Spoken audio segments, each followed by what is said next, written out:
వైసీపీకి వివాహేతర సంబంధాలు కుదిపేస్తున్నాయి. పార్టీ ఓటమి అనంతరం ఒక్కో నేత భాగోతం బయటపడుతోంది. ఎమ్మెల్సీ దువ్వాడ శ్రీనివాస్ వ్యవహారం బయటకొచ్చింది. గత 4 రోజులుగా దువ్వాడ ఫ్యామిలీ వివాదం రచ్చకెక్కింది. భార్య, 2 పిల్లలు ఉండగా ఒక మహిళతో దువ్వాడ సహజీవనం చేస్తున్నారు అన్నది ఆరోపణ. గత 3 ఏళ్లుగా ఈ వివాదం కొనసాగుతోంది. వైసీపీ అధికారంలో ఉన్నప్పుడు పెద్దగా బయటకు రాలేదు. కానీ వైసీపీ ఓడిపోయిన తర్వాత దువ్వాడ శ్రీనివాస్ ఫ్యామిలీని పూర్తిగా పట్టించుకోవడం మానేశారు. ఆ మహిళతో బహిరంగంగానే తిరుగుతుండటంతో భార్య, 2 పిల్లలు దువ్వాడ నివాసం ఉంటున్న ఇంటికి వెళ్లి నిలదీసే ప్రయత్నం చేశారు. ఈ క్రమంలో రగడ చోటు చేసుకుంది. పెను వివాదానికి దారితీసింది. తెలుగు రాష్ట్రాల్లో సంచలనంగా మారింది. అయితే త్వరలో వైసీపీ పెద్ద నేతల రాసలీలలు బయటకు రాబోతున్నాయని ప్రచారం కూడా జరుగుతోంది. సరిగ్గా ఇటువంటి సమయంలోనే సీమ రాజా బాంబు పేల్చారు. ఏకంగా వైసీపీ అధినేత జగన్ రాసలీలలు ఉన్నాయని ఒక ఇంటర్వ్యూలో తేల్చి చెప్పారు. త్వరలో అవి బయటకు వస్తాయని కూడా ప్రకటించారు. దీంతో తెలుగునాట ఇదో హాట్ టాపిక్ గా మారింది. సీమ రాజా పేరిట యూట్యూబ్ ఛానల్లో హల్చల్ చేస్తుంటారు. మెడలో వైసీపీ కండువా వేసి తాను ఒక వైసీపీ నేతగా చెబుతుంటారు. పార్టీ విధానాలను ప్రస్తావిస్తూ వాటిని పొగిడినట్టే చెబుతూ అందులో లోపాలను ఎత్తుచూపుతారు సీమరాజా.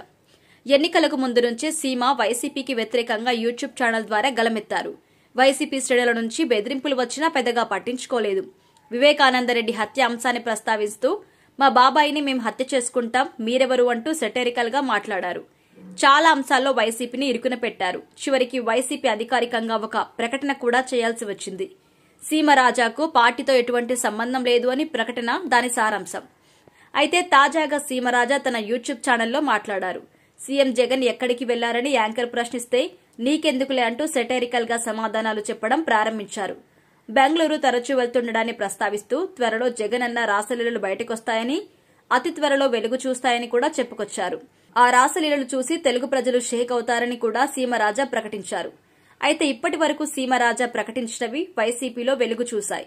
ఇప్పుడు కూడా జగన్ పేరుతో చేసిన ఈ ప్రకటన ప్రకంపనలు సృష్టిస్తుంది. ఇది ఎంతవరకు వెళ్తుందో అని వైసీపీ శ్రేణులు కూడా ఆందోళన వ్యక్తం చేస్తున్నారు. ఇక సీమరాజా వైసీపీకి చాలా రకాలుగా నష్టం చేశారు. తన యూట్యూబ్ ఛానల్లో వైసీపీ విధానాలను ఎండగడుతూ ప్రజల్లో వ్యతిరేకత వచ్చేలా చేశారు. ఇప్పుడు వైసీపీ అధికారానికి దూరమైనా విడిచిపెట్టడం లేదు. తనది రాయలసీమ అని చెప్పుకునే సీమరాజా సోషల్ మీడియాలో చాలా యాక్టివ్గా ఉంటారు. సమకాలీన రాజకీయ అంశాలు అంటే ముఖ్యంగా వైసీపీకి వ్యతిరేకంగానే వీడియోలు విడుదల చేస్తుంటారు. ప్రస్తుతం వైసీపీ నేతలు వివాహేతర సంబంధాల్లో ఇరుక్కున్న నేపథ్యంలో అదే తరహా ఆరోపణ చేశారు. ఏకంగా సీఎం జగన్ పై గురిపెట్టారు. మరి ఆయన ఆరోపణల్లో ఎంత వాస్తవం ఉందో చూడాలి మరి.